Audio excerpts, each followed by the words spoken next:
Sonido.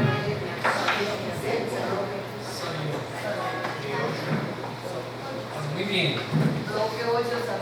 Muy buenas tardes. Aquí un saludo muy especial al auditorio y a todas las redes sociales, Facebook, Instagram, Twitter, ¿sí? Todas las familias, por lo menos la deben estar siguiendo las familias. Ustedes deben tener allá a sus hijos, denle un like y demás, ¿no?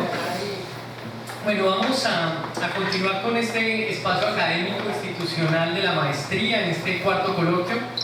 Y para la tarde de hoy nos acompañan en este panel conversatorio el doctor Hugo Pardo Kuklinski, quien compartió en las horas de la mañana ya un primer abrebocas de lo que es y de lo que puede ser, digamos, la propuesta de repensar, de diseñar, ¿cierto?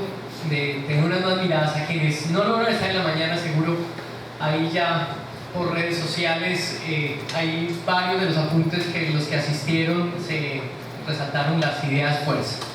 Nos acompaña también la profe Marlene Arón de la maestría, que también desde su creación ha estado evaluando cada uno de los momentos de evolución de esta maestría, que de hecho fue muy enriquecedor el ejercicio de esta mañana, porque ahí vemos mucho de lo que hemos venido recorriendo y de lo que queremos como ampliar en esta instancia, y como también desde la mirada en esta tarde poder ampliar tu percepción. Y el profe Oscar Castañeda, también profe de la maestría desde sus inicios, y hablábamos antes de irnos en la mañana que seamos como la palabra fundadores, que Hugo nos provocaba que uno debería tener algo que fuera auténtico, y uno dice, oye, ya podemos señalar que fuimos fundadores de esta maestría. Y bueno, aquí para todos, creo que aquí todos conocidos por acá, para que nos sigas en las redes, Osvaldo Espina, también aquí un servidor más de la universidad. Bueno, para como provocar esta iniciación de la conversación, estamos hoy digamos como invitados a reflexionar sobre qué es innovar en el aula, innovar en lo que son los procesos pedagógicos y innovar en los contextos locales, ¿sí? Desde ese ámbito hay literatura, hay tendencias y hay modas, y realmente yo no paso un día en que no se publique un nuevo documento, salga un nuevo video, en general absolutamente de nuevas metodologías, nuevas herramientas tecnológicas y demás. Entonces hay como un bombardeo alrededor de temas de información, de que es innovar y que los maestros deben innovar. Pero cuando uno decanta como todo lo que esto puede representar, y si uno señalara de manera simple cómo podría uno delimitar como esos primeros pasos sobre unos conceptos básicos de qué es la innovación pedagógica, y más para empezar a implementar en el aula, ¿cómo la definiríamos? ¿Cómo definiríamos esa primera acción, reconociendo hoy que estamos con maestros de universidad, de instituciones educativas públicas, privadas, en ciudad, en la ruralidad? Y uno cómo podría señalarle, en medio de tanta información, de tantas tendencias, de tantos elementos que son de moda, si uno lo pudiese simplificar, ¿qué mensaje podría uno decirle hoy a los maestros sobre qué sería digamos, lo esencial de innovar en el aula? ¿Sí? No sé, voy a arrancar aquí por mi profe Oscar, aquí.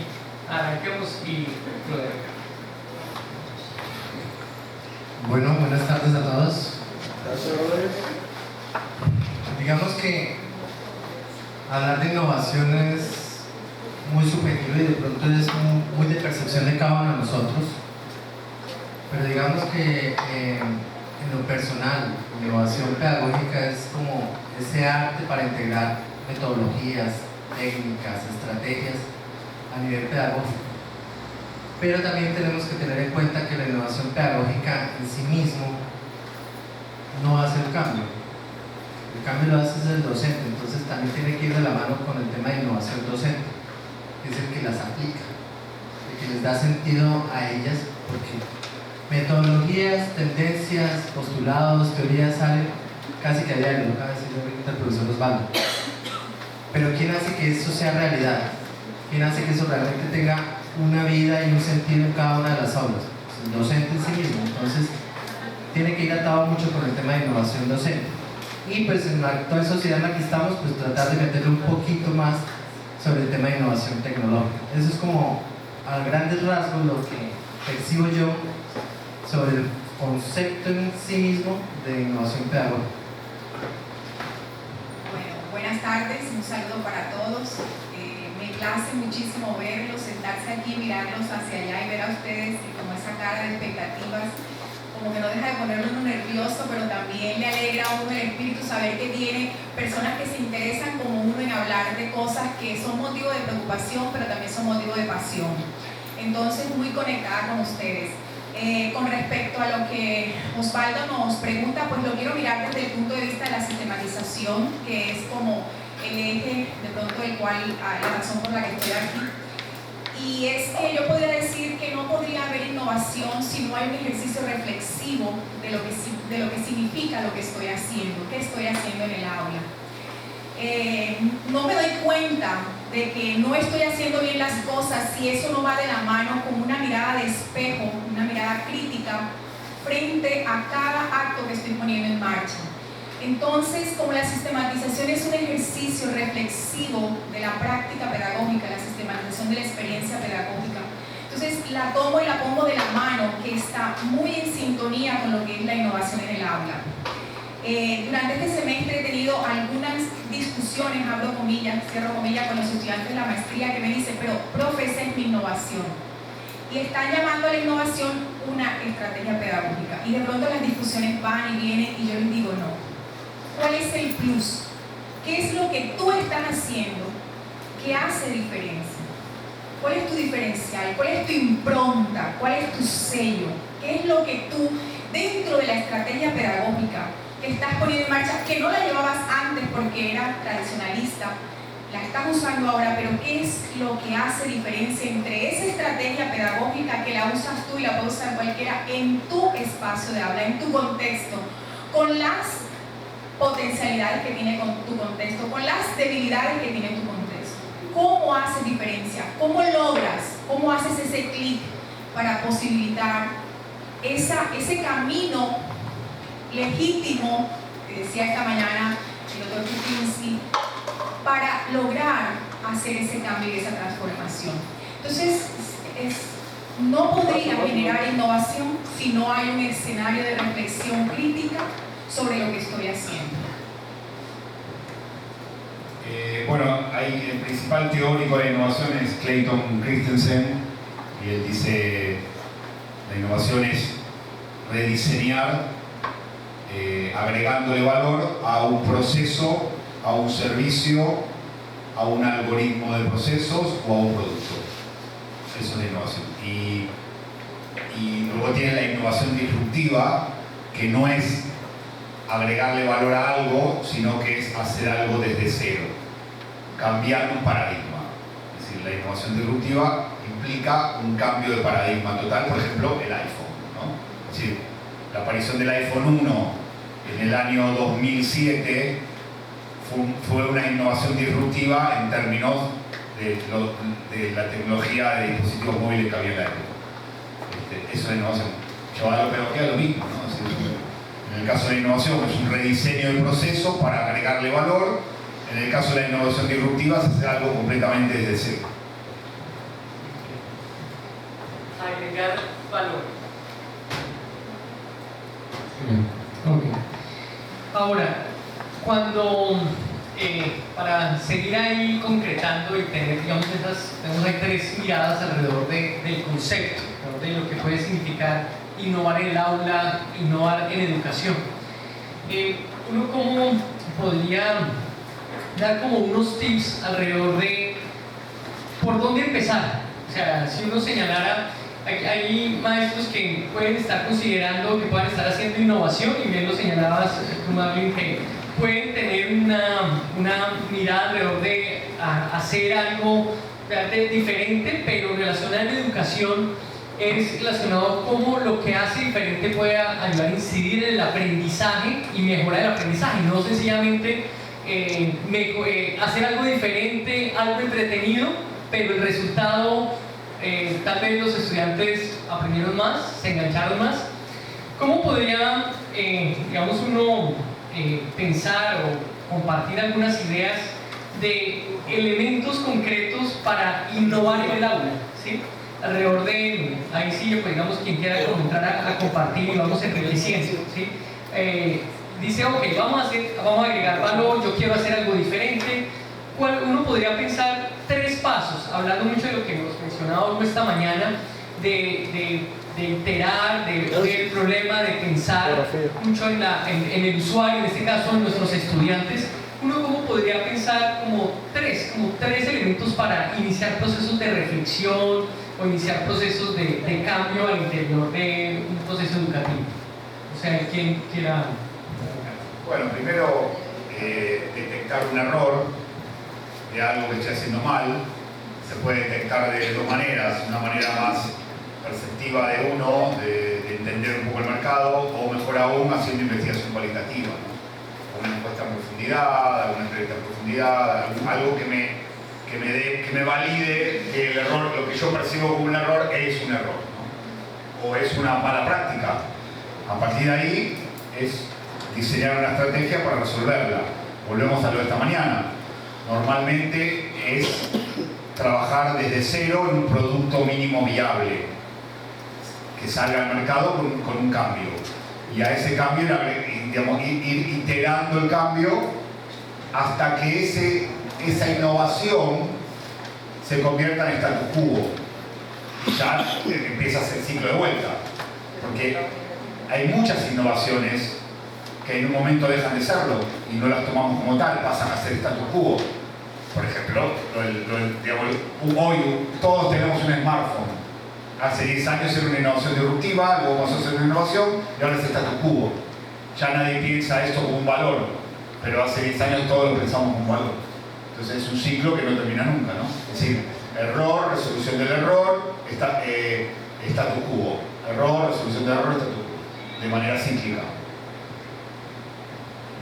Bueno, yo me pongo en un lugar un poco más oscuro frente a la pregunta que hace Osvaldo, porque siento que poner el punto cero de generar la innovación te demanda el reconocimiento de que lo estás haciendo mal.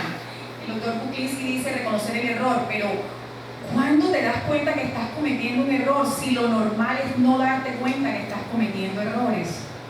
Entonces yo pensaría, ¿qué podría ser una pista para yo de pronto percibir que estoy cometiendo errores cuando mi tendencia como profesor es creerme que lo que estoy haciendo está bien? Entonces estoy todavía en un lugar mucho más oscuro, porque no tengo nada que me haga vislumbrar mi estado de pasividad, de conductismo, de tradicionalismo.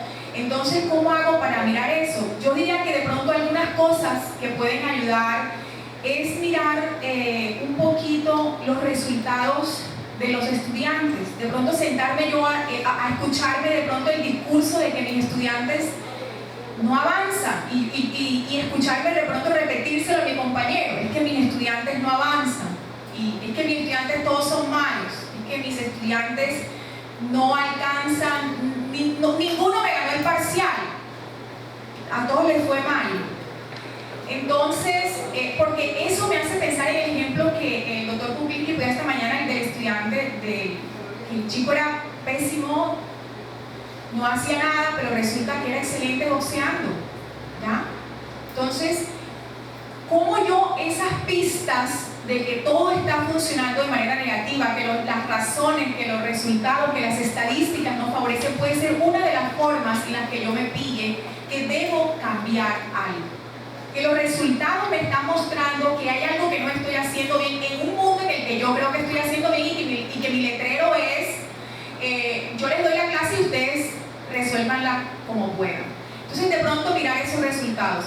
Y otras cosas pueden ser leer las evaluaciones que mis estudiantes producen de mí, siempre que hayan dos aspectos importantes. Las evaluaciones estén bien diseñadas, o sea, la institución tenga un buen diseño de la evaluación y no se haga como por los alumnos buenos o los alumnos malos, sino por todos los estudiantes. Tener como, observar esas evaluaciones cuando son criterio de todos los estudiantes, o sea, que son producidas por el promedio de los estudiantes de la asignatura, y el formato de evaluación yo puedo mirar que tiene un buen diseño.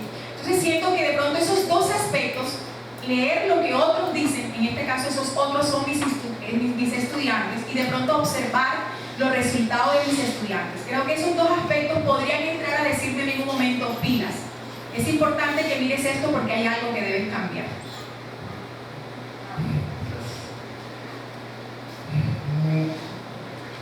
Hablar como de cómo hacer un proceso de innovación es en ocasiones muy difícil porque no hay una receta única.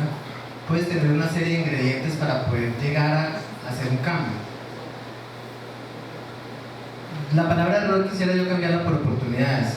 A veces no solamente es un tema de que estamos cometiendo errores, sino que tenemos oportunidades de mejora. Y es ahí donde cada uno de ustedes tiene que hacer un proceso que tiene dos caminos, y es la autorreflexión y la humildad.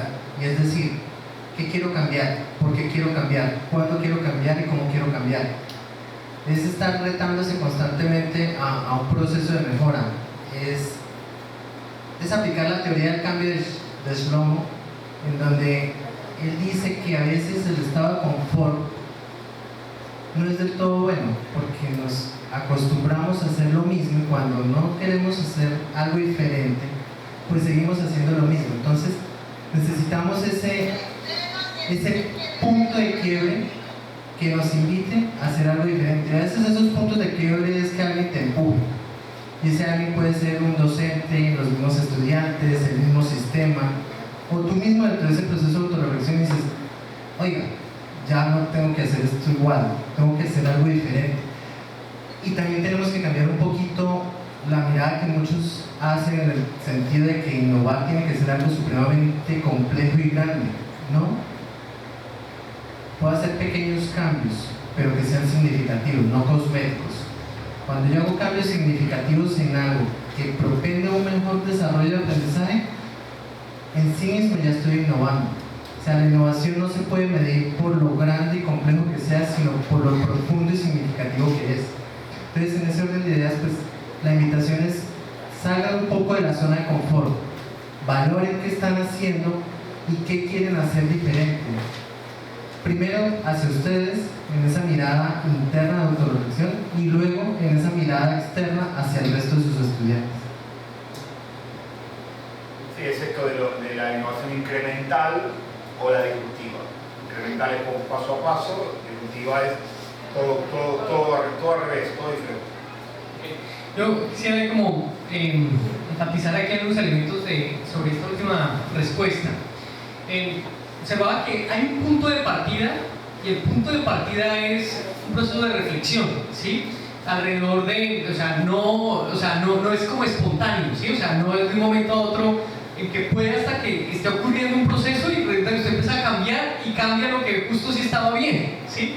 Entonces es importante tener evidencia para poder empezar a identificar qué es lo que se quiere cambiar, qué es lo que se quiere mejorar.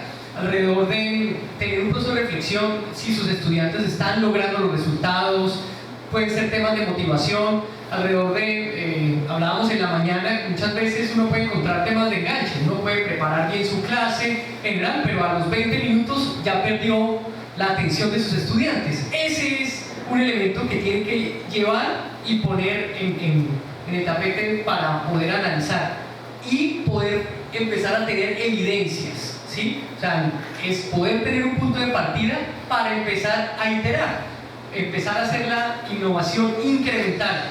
Puede que no necesita armar todo el panorama de una vez, pero empezar a identificar y empezar a medir esos cambios, ir mejorando, ir documentando y sistematizando. O sea, es reflexionando y poder tener un parámetro para ir evaluando esos cambios. Sí. sea, hay algo que me gustaría añadir, y es que a veces las expresiones de evaluación de nuestros estudiantes no necesariamente lo expresan de manera formal, ¿ya?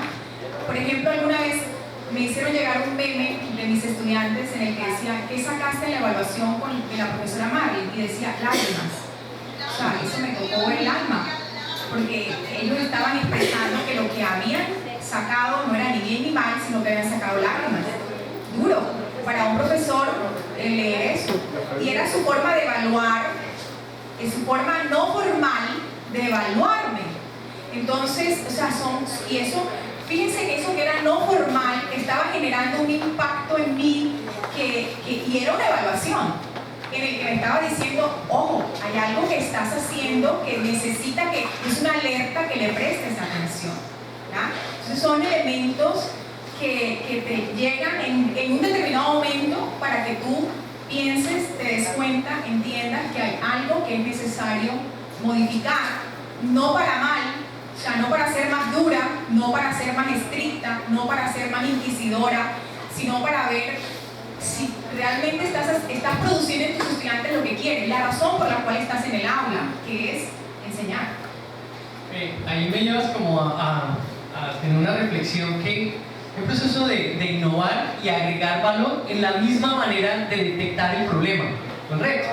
Porque particularmente si uno dijera, no, pues mis estudiantes en los resultados de las pruebas o exámenes nadie pierde, ¿sí? O si pierden, o sea, si tú tomas ese criterio, pero tener como otros elementos informales. Y traigo a colación eso que señala. Una vez estaba yo por la cafetería en la universidad y justo unos estudiantes estaban hablando de una clase y del profesor. Ay, que no, con ese profesor es fácil, ese no deja trabajos, o empiezan a generar realmente ese insumo, y entonces uno dice, ¿qué podrían estar hablando de mí? ¿Cierto? ¿Cómo hablarán de mí? O sea, cuando llegan a clase, le digo, oye, es clase chévere, o bueno, no son apáticos, pero uno cómo hace para recoger esas otras percepciones de la labor que está adelantando. Y ahí pueden estar muchas pistas, ¿sí? Porque están las pistas asociadas a la motivación, ¿cierto?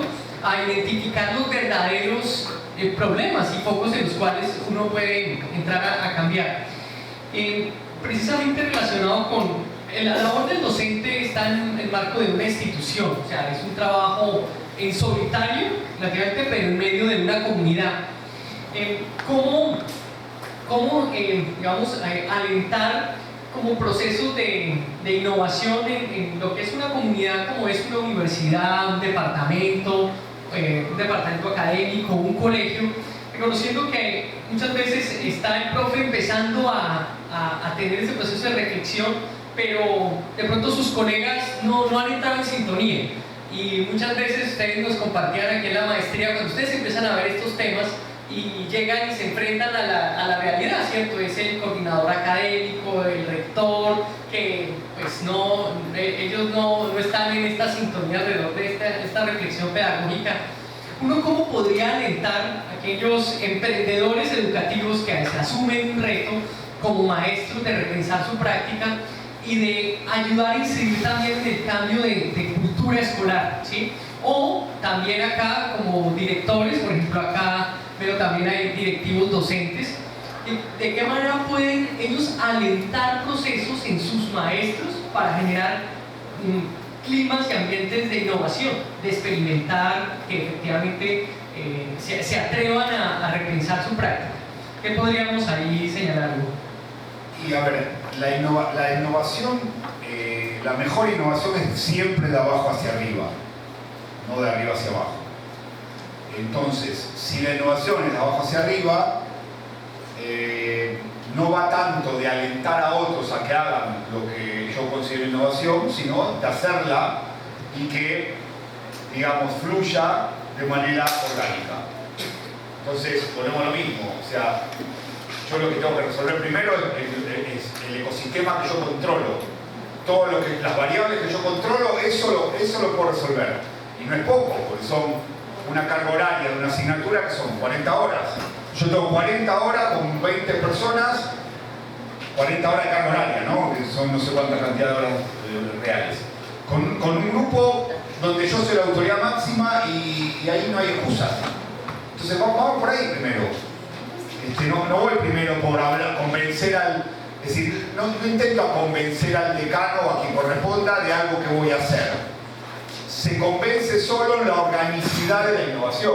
Porque muchas veces, y eso es paradójico, pero pasa, hay una discriminación positiva a la recomendación de afuera, por ejemplo en mi caso, ¿no? Yo siempre juego con ventaja porque vengo de afuera, no conozco la dinámica de la organización y toda la gente me escucha con mayor atención.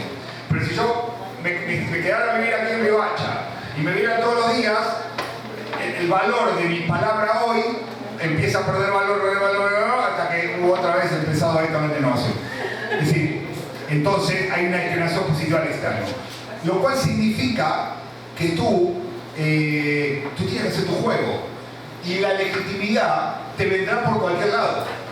Incluso, y ha pasado 1000 veces eso, no siendo legitimado internamente, te empieza a surgir una legitimidad externa, a través de un premio, a través de... Y entonces, ¿qué pasa? Por ahí el rector de esta universidad o el decano escucha de ti porque fue un congreso en Bogotá y alguien le dijo, mira, tienes un profe que hace esto, que no sé qué, y recién ahí dices, uy, tengo un profe buenísimo, yo inventé. O sea, no importa. La legitimidad es orgánica y ya te vendrá por donde te vendrá. Tú atente a resolver el problema que tienes, que es un problema pedagógico.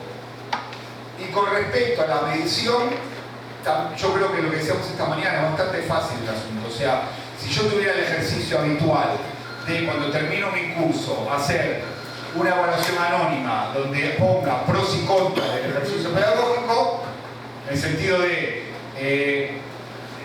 dime las 3 cosas que más valoras de este proceso pedagógico, dime las 3 cosas más críticas o más débiles de este proceso pedagógico. Con tener solo eso, pero no a todos, porque volvemos a lo mismo, tiene que tener cierto rigor cualitativo, ¿no? Porque si no, no sabemos. Es decir, una opinión no me sirve, porque yo puedo tener en un rango de opiniones, puedo tener a uno que ya dijimos, ¿no? Que te ame y otro que te odie. Y entre ese parámetro tienes de todo, ¿no? Hasta indiferencia. Entonces, eso es muy importante y hay que hacerlo. Y aunque la universidad no lo haga, que debería hacerlo por ley, digamos, pero aunque la universidad no lo haga, háganlo cada uno de ustedes. Tómense ese trabajo. Se inventan hojitas, se inventan las preguntas y se las entregan a los estudiantes de manera anónima. Y eso ayuda un montón porque al final te das cuenta a la 4ª vez que entregas la hojita y a la 4ª vez que todos te dicen que no se entiende cómo hablas o cómo expones las ideas, es evidente que no expongo bien las ideas. Y no hay más excusa. Es la 3ª vez que me están diciendo que no me entienden cuando hablo. Entonces ya no es el problema de Pepito que se duerme cuando viene en clase. Todos me están diciendo, hace 3 encuestas que explico mal las ideas. Entonces, basta de excusa, me tengo que poner a explicar las ideas. Y el día que eso, que fue una crítica, aparezca como una fortaleza, ya está la innovación. Ya sucedió. Entonces volvemos a lo mismo. Hagámoslo escalable y hagámoslo de abajo hacia arriba. La innovación es nuestra. Controlamos un ecosistema que es el aula y ahí tenemos 1000 cosas para hacer. Después ya veremos si el ministro lo aplica, si el decano me respeta, si no sé qué es. Eso ya lo veremos, pero una cosa no quita la otra. Bueno, yo podría decir, sumándome a lo que el doctor Hugo dice, que también es valioso, y esto lo miro desde la sistematización, que se empiece, la persona que hace la innovación debe de empezar a ser un agente cultural de su experiencia. Es decir, a contar los pasos que vivió para poder lograr lo que está haciendo. Porque el camino que tú recorriste puede ser el de muchos otros y contar la experiencia puede ser muy valioso para quienes en ese momento están en el punto en el que tú hiciste el clic. Entonces, cuando te vuelves un agente cultural, cuando te pones en el plano de contar, de decir que cometiste los errores, de reconocerte como una persona que necesitó generar una propia transformación para luego hacer una transformación en el aula, todos te van a ver muy humano. O sea, te van a ver muy cercano, van a empezar a reconocer en ti elementos o aspectos que antes tú ni siquiera podías hacer porque estabas tan lleno de un ejercicio super plus, en el que todo lo hacías súper bien, que no permitías que nadie se te acercara porque no tenías errores o no tenías posibilidades para generar una conexión con las otras personas. Entonces, es valioso que tú, en el punto en el que ya pudiste lograr la transformación, la cuentes. ¿Qué es un poco lo que es la sistematización de la experiencia? ¿Qué viviste? ¿Cómo lo viviste? ¿Cuáles fueron los aspectos de tu práctica que fueron necesarios cambiar y por qué razón? Para que eso no solamente sirva como un elemento reflexivo, sino que también es un aspecto que genera transformación. Porque no solamente es importante la innovación, sino qué transformaciones logras, cuáles son los alcances de ella, qué es lo que pudiste cambiar en los estudiantes, qué pudiste cambiar en la institución, qué pudiste cambiar con tus compañeros docentes, qué pudiste lograr desde el mismo ecosistema en el que tú te encuentras. Entonces yo le sumaría a los aspectos que dice el profesor Kupinski que es necesario que contemos la experiencia, que nos dispongamos a contar nuestros errores, nuestras debilidades, nuestras oportunidades, nuestras potencialidades, lo que hicimos, lo que vivimos, para que otros puedan, a partir de lo que nosotros estamos contando, también aprender. Yo escribí hace tiempo un artículo que dice decálogo para dejar de jugar a innovar, ¿no? Y es uno, no reinventar la tecnología, utiliza lo que está bien hecho y no vuelvas a diseñarlo mal y tarde. A veces pasa eso, ¿no? Si llego tarde a una tecnología y la rediseño mal y tarde. 2. Enfocarse en las actividades, no en las herramientas. 3. Comenzar diseñando para adoptadores tempranos, adoptadores iniciales, luego calar, siempre escalar, ¿no? O sea, comienzo con un grupo pequeño y escalo. 4. Apertura y flexibilidad en los procesos creativos. En la fase de divergencia, todas las ideas son válidas y buenísimas. Hay una frase de Stigler, de George Stigler, que es también un teórico de innovación, que dice: un periodo de transición es un periodo entre dos periodos de transición. O sea, el cambio es el estado natural. Siempre son periodos de transición. Nunca termina, siempre es transición. 5. No busques una sola forma de resolver los problemas. Si crees que existe una sola forma, probablemente esa sea la forma más errónea. 6. Promover el desarrollo de abajo hacia arriba. Si eres líder y participas en un proceso de innovación, deja el traje de líder en casa y ponte a la par de todos. Saldrás de allí siendo mejor líder. Sigue siendo líder, pero un líder orgánico, un líder natural, no un líder instituido. 7. Estimular el networking y la colaboración. Comparte las ideas en todas las etapas del proceso y compártelas con gratitud y generosidad. No existe eso de nos robarán las ideas. Una buena idea sin una mejor ejecución vale nada, vale 0. 8. Registrar, premiar, difundir las experiencias exitosas, aunque sean originadas en tu equipo, incluso aunque sean de tu competencia. 9. Idear en pequeños grupos y con un tiempo limitado de producción. Promover prototipos de rápida ejecución y bajo presupuesto. La principal, la 10. Promover que el pensamiento y diseño se convierta en política de empresa desde la dirección. No nos hagas jugar a innovar. Si no estás dispuesto a ejecutar los prototipos y llevarlos a la práctica rápidamente, quemarás a quienes hayan participado en tu diseño y nos harás perder el tiempo a todos. Para presumir de innovación, pon en tu escritorio un libro bien grande de autoayuda empresarial. Te resultará más práctico y barato, y no olvides hacerte una selfie con él.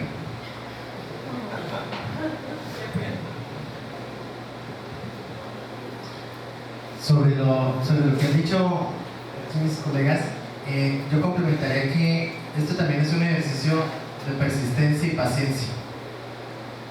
O sea, no es un tema de querer contagiarlos a todos al tiempo, sino primero contágiate a ti, empieza a hacerlo poco a poco, transita en ese ejercicio.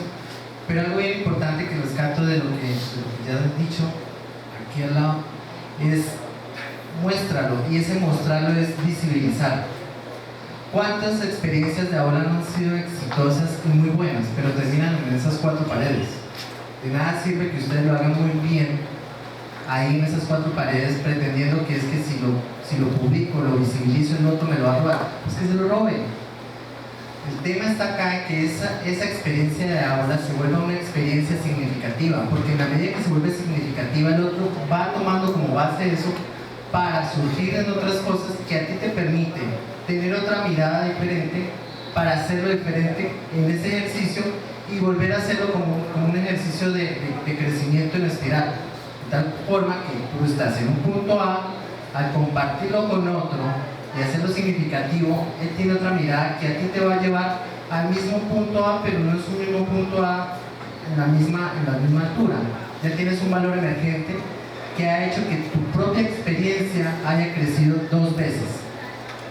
Crece con el que la compartiste y vuelve a crecer contigo mismo cuando tú la retomas nuevamente para volverla significativa, y así sucesivamente.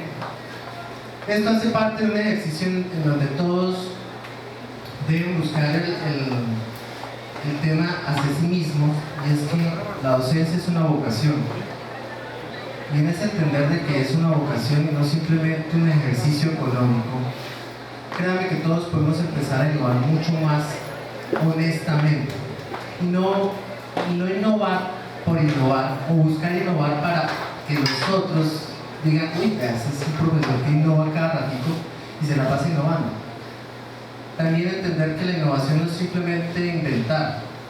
Muchos profesores dicen, no, yo acabo de inventar una cosa, por tanto soy un profesor innovador. Una cosa es inventar y otra cosa es innovar, y a veces esas diferencias no se tienen muy claras. Y hacer procesos de transición. Cuando yo hago una autoevaluación, una coevaluación y una heteroevaluación de mis prácticas pedagógicas, de mis prácticas de aula, puedo ir haciendo una transición a mejorar lo que yo estoy haciendo, a transformarlo para darle sentido mucho más profundo a ciertos cambios que requiere la misma práctica de aula para luego convertirla en una práctica significativa. Y a nivel digamos, como de esa institucionalidad de lo que tú preguntabas ahorita, Osvaldo, pues pienso que algo importante a tener en cuenta es que todos empiecen a hablar el mismo idioma, porque de nada sirve que un coordinador, un director, el rector, el docente, mi colega, cada uno hable diferente y cada uno tenga una percepción distinta de qué es innovación, o qué es no sé qué, o qué sí sé cuánto, porque cada uno, cuando tiene unas definiciones diferentes, pues cada uno va tirando por su lado. Aquí lo que se necesita es un bloque completo donde todos tengan una unidad técnica, por lo menos de conceptos, que permita entender que lo que está haciendo el otro es eso, y sobre eso contagiar y contagiarme para empezar a mejorar las cosas. Entonces, en ese orden de ideas, pues básicamente persistente, paciente y consciente de qué es lo que estoy haciendo en ese campo. Quería aquí señalar con esta reflexión que aquí también viene a acuñar uno de los modelos que propone el profesor Mitchell Resnick de MIT alrededor de la espiral creativa, ¿sí? Que señala un proceso creativo, parte por imaginarse ya algo diferente, imaginar, concebir la idea a partir de ese problema detectado, de crear algo, ¿sí? De llevarlo a la práctica, de hacer. Aquí concreto mucho y no es quedarse hasta que, no es que autorice, es que como acá no se puede nada, como cambian los secretarios de educación, en ese entorno controlado de lo que sí tenemos, que es el aula, ¿cierto? Pueden cambiar muchas cosas, o puede estar el mejor ministro, lo que fuera, pero finalmente el entorno que controlamos es el nuestro, es ese grupo de manos, de estudiantes que tenemos en un momento determinado. Entonces hay que crear, hay que hacer, hay que compartir, hacerlo visible, sistematizarlo, darle feedback que otros lo puedan ver y nos puedan decir, digamos, tanto aplausos como de pronto cosas que de pronto no estén funcionando. Y ahí viene la oportunidad, porque es momento de reflexionar y vuelve el proceso a iterar. ¿Qué es lo que va a pasar ahora que también nos compartan los avances de sus proyectos? Ahí va a pasar ese momento. Ustedes se imaginaron algo, crearon, lo van a compartir, van a recibir un feedback y van a iterar a partir de lo que puedan recoger. Yo quisiera que fueran ahí ya teniendo, digamos, algunas preguntas, algo que quisieran como ampliar aquí con nuestros invitados. Y previo a abrir las preguntas, quisiera preguntarle a la profe Marlin, a partir de estos años de la maestría, ¿sí? Precisamente han tenido ustedes aquí en la coordinación la oportunidad de ver la evolución del proceso, ¿cierto? De los maestros de aquí, de la región. Entonces, es ver esto de lo que hemos hablado, pero ya en la práctica. Esto, en últimas, quisiera como que nos pudieras compartir. ¿Qué características tienen esas buenas prácticas de quienes han iniciado la maestría y han logrado captar el mensaje de lo que estamos hablando acá?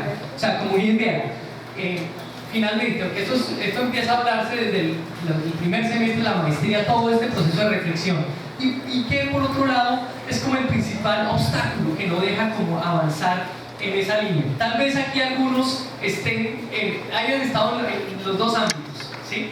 Y creo que puedan estar en cada uno en un momento diferente.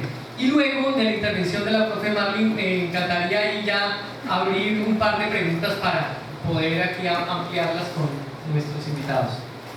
Bueno, es una pregunta difícil, una pregunta que pues nosotros nos la hacemos todo el tiempo. ¿Qué es lo que la maestría ha logrado desde el punto de vista, no solo más allá de medir los artículos que puedan tener los estudiantes, las didácticas innovadoras que se hayan podido poner en marcha en los seminarios, la imagen que pueda tener al nivel del desarrollo de sus proyectos de profundización y la rigurosidad con la cual ellos deben ser llevados? La pregunta va más allá porque va sobre el impacto real que la maestría tiene en la sociedad. En alguna visita que nos hicieron pares para el registro calificado, nosotros hicimos un ejercicio de geoimpacto. Tratamos de mostrar cómo los egresados de la maestría ubicados en lugares como Fonseca, Villanueva, Riohacha, Maicao, Viria, estaban generando un impacto geográfico porque estaban presentando modificaciones, innovaciones en sus aulas que estaban tocando las comunidades educativas de los lugares a los cuales ellos pertenecían. Y en ese sentido mirábamos que los puntos de la geografía del departamento aún eran muy pocos frente a la gran responsabilidad y sobre todo a los grandes compromisos que la maestría se puso cuando decidió abrir sus puertas. Uno de los errores en los que de pronto hemos caído es que hemos posibilitado con los proyectos de profundización que se desarrollen innovaciones, pero que en algún momento se convierten en activismo, porque puede ser que se hayan diseñado exclusivamente para el momento del desarrollo del proyecto de profundización, contando con que sus proyectos son de aula. No es un proyecto de escritorio de que voy a llenar estos papeles, sino que es un proyecto que se desarrolla en el aula, pero que también se desarrolla en un tiempo. Es decir, si el proyecto es de un año, entonces la innovación se logra poner en marcha un año, y ¿qué pasa después? Entonces se queda en un activismo. Esos son de los cuestionamientos que nosotros nos hacemos, y nosotros los llamamos, cuando nosotros observamos la continuidad del proyecto, nosotros lo llamamos que es un maestro MPTIC. O sea, cuando nosotros vemos que ese docente continúa en su ánimo y en su esfuerzo, es un docente MPTIC porque se parece al espíritu de MPTIC, mantiene la filosofía de MPTIC. Cuando desarrolla una actividad, pues, no ha habido una transformación. Retos, Osvaldo, son retos para el MPTIC que el espíritu transformador que ella pretende lograr desborde el tiempo de la maestría, vaya mucho más allá de los 2 años y el año de hacer el proyecto, sino que permanezca en los maestrantes, en los magíster, ese entusiasmo por generar siempre acciones que son demandantes, que desbordan el tiempo. Cuando el doctor Cupín esta mañana decía, es que tienes que hacer esto, tienes una línea de tiempo, tienes que hacer la mentoría, y luego tienes que hacer las preguntas, y luego tienes que hacer esto, tú lo escuchas y dices, eso es muy demandante, mi zona de confort es afectada por una acción como esta. Y esto en MPTIC se llama, tienes que hacer el análisis de contexto, tienes que mirar y observar la necesidad educativa, y tú dices, ¿y qué es necesidad educativa? ¿Cómo identifico eso? Entonces es generar cambios que permanezcan en el tiempo, son proporcionales a la dificultad o a la exigencia que esos cambios te demandan. Lo fácil es no hacerlo. Entonces, nosotros seguimos, Osvaldo, esa pregunta que tú la haces, es motivo permanente de reflexión para nosotros y que conlleva a la selección de nuestros docentes que hacen parte de los seminarios, a la dinámica, a la permanencia de nosotros como grupo coordinador todo el tiempo en todas las sesiones de la maestría, porque estamos mirando cómo se desarrolla, qué observamos en nuestros estudiantes, cómo se desarrolló el proceso, hace falta más créditos en esto, qué más debemos de seguir mejorando en nuestros procesos de mejoramiento para que esa respuesta pueda tener un resultado realmente favorable. Vamos a ver acá ustedes que son los protagonistas. Estamos hablando de lo que realmente ustedes viven en sus contextos. Estaría pues en dos líneas. Uno, digamos, tener la posibilidad a partir de compartir un poco la reflexión o preguntar algo acá a uno de nuestros invitados, o también esa experiencia, cómo la han vivido ustedes, eso de innovar, de lo que la maestría ha propuesto, y cuando ustedes lo llevan a la práctica, ¿qué sucede? No sé si ya alguien tenga alguna pregunta, algún comentario. Carmen, adelante.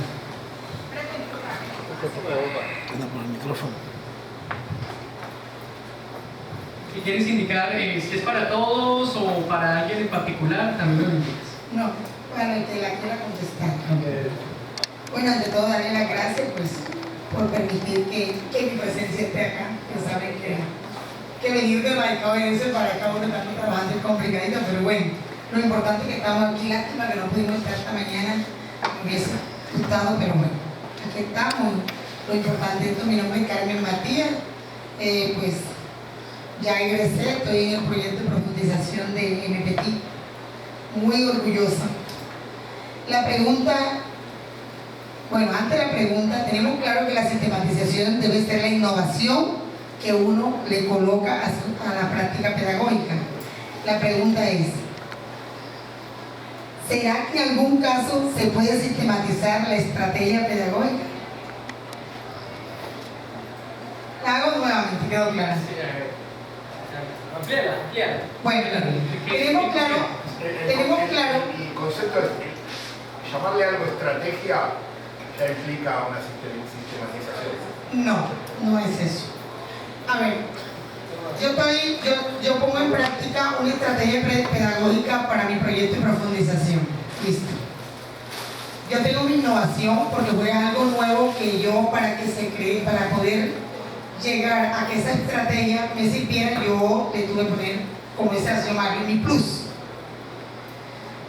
Listo. Pero la pregunta es, ¿será que en algún momento se puede sistematizar esa estrategia pedagógica? No el plus que yo le coloqué, sino la estrategia que estoy utilizando para que mi proyecto de profundización se dé. No la innovación. Hago esta pregunta porque es que eso lo tengo en la cabeza, porque estoy sistematizando lo que tiene que ver con la innovación, o sea, el plus que yo le he colocado a mi proyecto de profundización. Pero tengo esa duda porque en algún momento a mí también me gustaría sistematizar, tomar, bueno, listo, yo estoy sistematizando esta, pero es que me corre la duda de que yo también puedo a esa estrategia pedagógica sistematizarla, pero esa parte no la tengo clara. Entonces, eso quiero que me respondan, porque pues mi duda y mi interés. Bueno, yo le puedo responder a Carmen diciendo que sí. O sea, tú sistematizas un eje. La sistematización de la experiencia pedagógica es el ejercicio analítico reflexivo de tu práctica pedagógica que te debe llevar a reconocer cuáles fueron aquellos aspectos que tú desarrollaste que te produjeron una buena enseñanza. Entonces tú puedes sistematizar desde la innovación, desde la estrategia, las didácticas, todo puede ser objeto, la evaluación, todo puede ser objeto de sistematización, porque es tu decisión. Tú decides cuál es el eje sobre el cual vas a hacer la sistematización. Pero hay algo. Sucede que las estrategias pedagógicas y esos enfoques, ya ellos están establecidos cómo lo deben ser. O sea, y pues yo como docente le estoy dando esa nueva visión y estoy buscando cómo dentro de mis estudiantes se da, ¿cierto? Pero ya la estrategia pedagógica ya tienen, digamos, una receta. Entonces, esa es mi duda. Pero es que lo que tú sistematizas es tu práctica. Mi práctica. Pero entonces ya eso no es la estrategia pedagógica, es la mía. Es que es el eje de la sistematización de tu práctica, es la estrategia pedagógica que desarrollaste.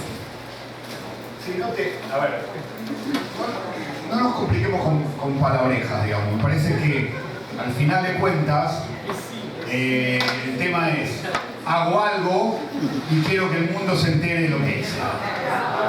Y ya está. Y eso es, llámalo como quieras. Puede ser modelo, sí, puede ser modelo, puede ser un método. Nosotros tenemos el método Outliers School, que tú vas a nuestra web, te lo descargas, tiene un montón de herramientas y demás, es un método.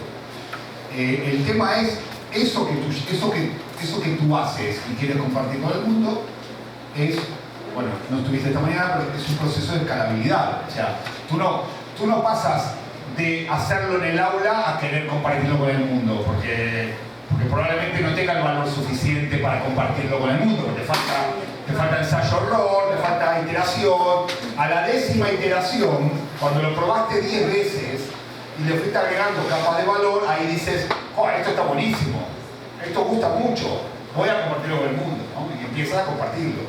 Y vas haciendo redes, y agregas otros valores, etcétera, etcétera.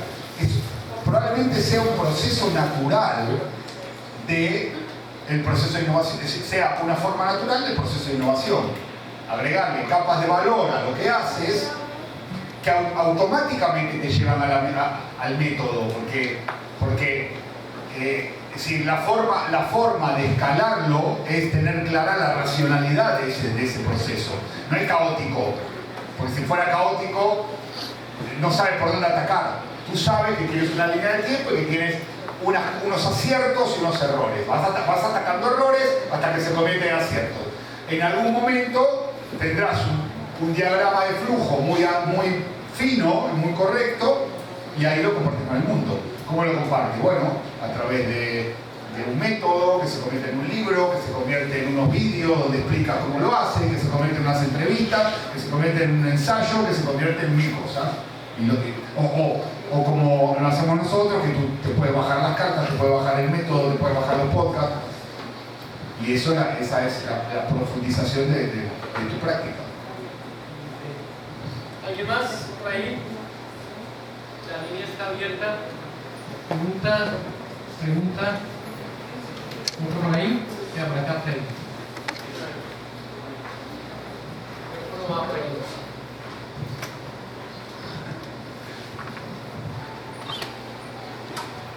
Buenas tardes. Ahora que estamos escuchando el tema de la innovación y es un tema reiterativo entre los estudiantes de MPT, que siempre estamos buscando la forma de saber si estamos acertando a la hora de hacer la búsqueda de nuestra innovación. Listo. Identificamos necesidades educativas que pues, necesitan de una innovación para recibir una transformación y poder convertirse en una oportunidad de mejora. La pregunta es clara en cuanto a si cuando esa necesidad educativa está satisfecha, uno puede concluir que es una innovación satisfactoria, o la innovación nunca deja de ser una transformación dentro del aula de clase. Tiene un punto de meta en el que uno atraviesa la innovación, o ella constantemente siempre va a estar en un proceso de modificación. Bueno, sí, siempre iteras. Siempre iteras. Quizás, por eso que es tan importante la investigación cualitativa, medir algo, porque tú dices, bueno, ¿yo qué quiero cambiar? Quiero cambiar la evaluación. ¿Por qué? Porque las encuestas me dicen que los chicos están muy desconformes con la evaluación. O porque se ponen muy nerviosos. O porque pasa algo malo. Bueno, entonces empieza a medir qué es lo malo de lo que estás haciendo tú. Y te dirán, te aparecerá lo malo de tal cosa, el tiempo de la evaluación es corta, jugamos toda una sola carta, que es el problema del diseño instruccional, de todo un examen final, todo es a todo o nada. Bueno, perfecto, ahí es el punto de partida. Empiezas a innovar y vuelves a medir, y te encontrarás con otras cosas. Bueno, sí, es que esto nos gusta más, y esto falta, y así hasta que hasta que el problema deja de ser un problema y la evaluación positiva, la evaluación es positiva. Y todos dicen, nos encanta este tipo de evaluación. ¿Por qué? Porque sentimos que no es una evaluación. Y ya está. Entonces ya eso pasa a ser status quo. Como en todo proceso de innovación, hay un momento que se legitima tanto que ya no es una innovación. Pasa a ser parte del proceso de una organización. Quisiera, porque preciso queremos saber es versus innovaciones, versus concepciones, y nada, digamos, de continuar con nuestra agenda. Yo quisiera aquí como poder construir el último mensaje alrededor de lo que hemos conversado y de las inquietudes ahí que escuchamos alrededor de lo que ha sido como esta conversación de la tarde. Y por ejemplo también si tienes, quisiera que Oscar quieras compartir algo también sobre esta pregunta. Pues básicamente sobre la pregunta que estás haciendo, todos son fotos. Yo puedo tomar una foto de un instante, de un momento, pero perfectamente puedo seguir tomando más fotos de ese proceso e ir haciendo lo mejor cada vez. Entonces esto es un ciclo, pero es un ciclo que no cierra en un mismo círculo, sino en una especie de espiral. Va aumentando todo el tiempo y sobre ese vas creciendo poco a poco. Entonces eso es lo que hay que tener presente. Y algo que podría yo añadir más como experiencia personal, cuando tú vas creciendo hay procesos de frustración, porque es que innovar no es hacerlo bien a la primera. A veces tienes que fallar muchas veces para lograr un proceso de innovación y entender que ya lo estás haciendo bien. Entonces, tener un poco de tolerancia a la frustración hace parte de ese ejercicio de entender y reflexionar cuándo estoy innovando y por qué estoy innovando y para qué estoy innovando. Y ahí va otro concepto que básicamente a veces lo aplicamos mucho, y es caer en el triángulo del dramatismo. Sentir que tenemos que perseguir algo, o sentir que nos creemos salvadores de algo, o simplemente víctimas de algo, y por tanto entonces ese ejercicio nos lleva a un ejercicio de dramatismo, y es: ay, que ahora tengo que usar tecnología porque me dijeron que tenía que usar tecnología para poder innovar. ¿No? O tranquilo, yo voy a usar tecnología, esto lo voy a salvar, ¿no? O sea, el triángulo del dramatismo no aplica acá. Aquí lo que aplica es un ejercicio de aprender a tolerar la frustración. Y uno de los enemigos de la innovación más importantes que considero desde lo personal es la palabra pero. Pero no puedo, pero falta esto, pero aquello lo otro, pero si este no funciona. Ese perismo, si cabe la palabra, es uno de los mayores enemigos que considero yo para un ejercicio de innovación, porque eso le corta vida, le corta sustancia, le corta sentido a todo lo que estamos llevando. Y tampoco debes dejarte contagiar del pero de los demás.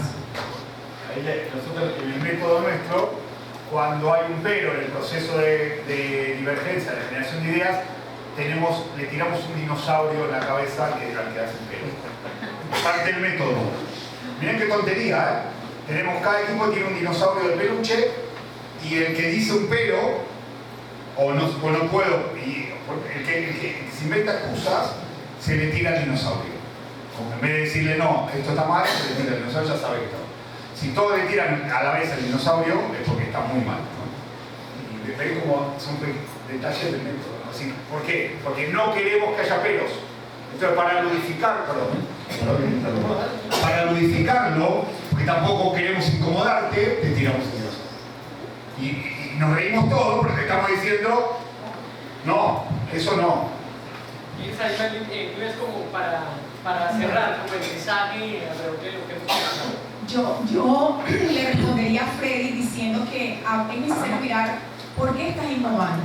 O sea, ¿qué es lo que te llamó a generar el cambio?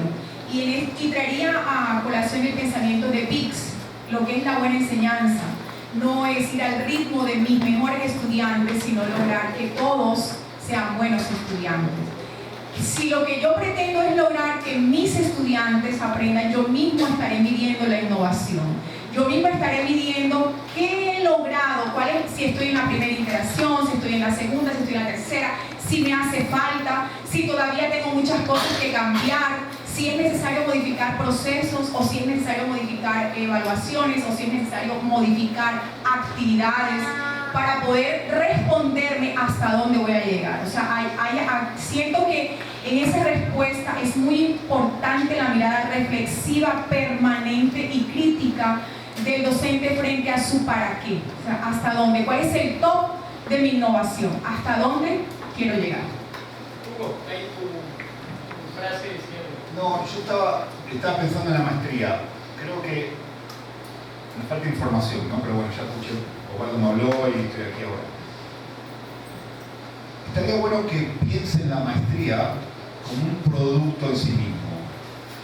Y cuando uno lo piensa como un producto, piensa como un producto incluso internacional, en el sentido de mucha visibilidad de lo que se hace, una racionalidad de la visibilidad, pensar a largo plazo, porque si yo tengo 20 estudiantes o 10 estudiantes por año, en 10 años son 100 personas y son 100 procesos de innovación. Entonces, pensar que eso puede haber una herramienta donde poner todos esos procesos, racionalizarlos, darles un orden, hacer un vídeo con cada uno, crear una red, que haya encuentros anuales de todos de los alumni o de los ex estudiantes. Es decir, convertir eso en un producto que trascienda el concepto de ser una maestría y que lleve al aspiracional, un poco lo que nosotros intentamos con la Escuela de Realismo Mágico. No deja de ser una especie de posgrado, ¿no? Podríamos llamarlo maestría en realismo mágico. No es una maestría de realismo mágico, es la Escuela Internacional del Realismo Mágico. Entonces, cuando tú te subes a ese carro, después tienes que cumplir. Porque si no, eres un fabulero, ¿no? Un fantasma, como decimos en España. No, entonces, crear un branding que te lleve a otro concepto y que te obligue a llegar ahí. Si es una maestría, que te obligue a... Y eso, gran parte, es una estrategia de comunicación y realmente de comunicación digital, ¿no? De que los estudiantes lo piensen a la red, que si hay un método automáticamente se sistematice en digital, que hacer un MOOC, o miren, este año todos vamos a hacer un MOOC sobre innovación digital en Colombia, innovación pedagógica en Colombia o en La Guajira. Entonces, buscar fórmulas que pueda escalar la maestría a una cosa más grande, ¿no? Un concepto más grande que una maestría. Porque en el fondo, cuando uno siendo muy crítico podría preguntarles ¿qué diferencia tu maestría de la maestría de la Universidad X? Y entonces vamos a ver qué me responde, ¿no? Entonces, ¿qué te diferencia? ¿Qué diferencia la maestría o el proceso de codiseño de la Universidad de Magdalena con otros? No, nosotros somos la Escuela Internacional de Realismo Mágico. Y claro, si nosotros le vamos a Carlos Vives a decirle grábanos un video para una maestría. No voy a grabar un video para una maestría, no tengo tiempo, soy Carlos Vives. Pero si vas a decirle tenemos una Escuela Internacional de Realismo Mágico, lo vamos a hacer en Aracataca, va a haber esto, eso ya me gusta más, lo grabo. Y al final no deja de ser un tema de branding, ¿no? de reposicionamiento de un producto que tiene que ver con el aspiracional, con la visión, como se dice, ¿no? Entonces, la visión te empuja hacia arriba y tú tienes que llegar a la visión, porque si no eres un fantasma. Pero te empuja hacia arriba y te obliga. Esa sería mi recomendación. Bueno, para cerrar, ¿hay alguien que... Elsie, por favor. Para todos, Elsie Contreras, maestrante de la pedagogía de las TIC. Constantemente a nuestro doctor, el profesor Oscar Castañeda, le escucho, y creo que ustedes también le escuchan decir que no, que usar recursos tecnológicos no es una innovación, ¿sí? O no se puede considerar una innovación. Pero yo inmediatamente me voy a un registro fotográfico al aula de clase, y más propiamente el aula de clase donde yo trabajo. Y veo la importancia que hay entre utilizar recursos en el aula de clase y no utilizarlos. Entonces, además, enseguida veo, no, que los estudiantes son nativos digital. sabe mucho más que los docentes. Entonces, podrá considerarse la innovación de X o Y proyecto pedagógico, o podrá considerarse utilizar recursos tecnológicos como una innovación o en X o Y proyecto de profundización. Oscar, y quisiera también escuchar un poquito al doctor Hugo Parto, porque tuve la oportunidad de ver un libro y tengo unas dudas. Muchas gracias. La respuesta frente a eso es que tenemos que tener en cuenta lo que es innovación tecnológica. O sea, a veces pensamos que la innovación tecnológica es usar recursos tecnológicos de hardware, o sea, una pizarra digital, unas tabletas interactivas, un montón de cosas, pero la innovación tecnológica también tiene que ver con el software, más que todo.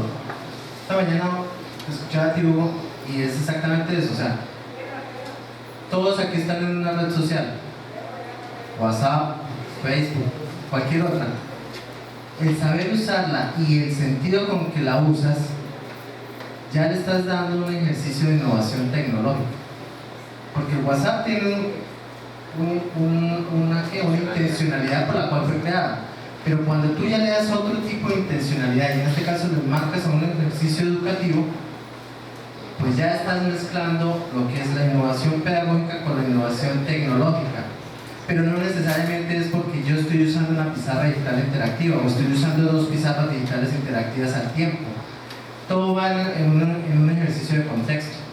Entonces, frente al ejemplo que estás colocando de fotografías, claro, pero no necesariamente si estás usando la mejor cámara digital hace mejor la innovación tecnológica por tomar mejores fotos. Puede que tengas mejor resolución y calidad de las fotografías, pero el sentido es ¿qué vas a hacer con esas fotos? ¿Cómo vas a utilizar las fotografías?